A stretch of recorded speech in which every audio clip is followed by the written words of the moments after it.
ነገር እኛ እንከልከል።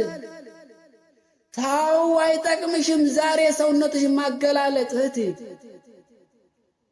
አብሮሽ ዛሬ ኮሜንት የጻፉልሽ ሁሉ ውድ ነሽ ያለሽ ሁሉ ነገ ከመሬት በታይ ስትደርሺ ስምሽም ይረሱሻል።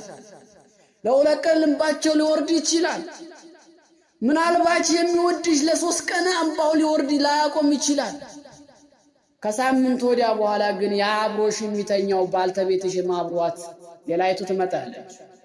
አንተም ውድ ወንድሜ ዛሬ ከጎኔ ናት ብላ ያሰብካት ጓደኛህ ዛሬ አትለየኝም በዱንያ ላይ ቃል ገብታልኛለች ያልካት ጓደኛህ ካለሷ መኖር አልችልም ያልካት እናትህ የልጅ አካፋይ ነው ያልከው የምትወድ የምትሳሳለን ልጅህ አበዴን አይጠቅምህም።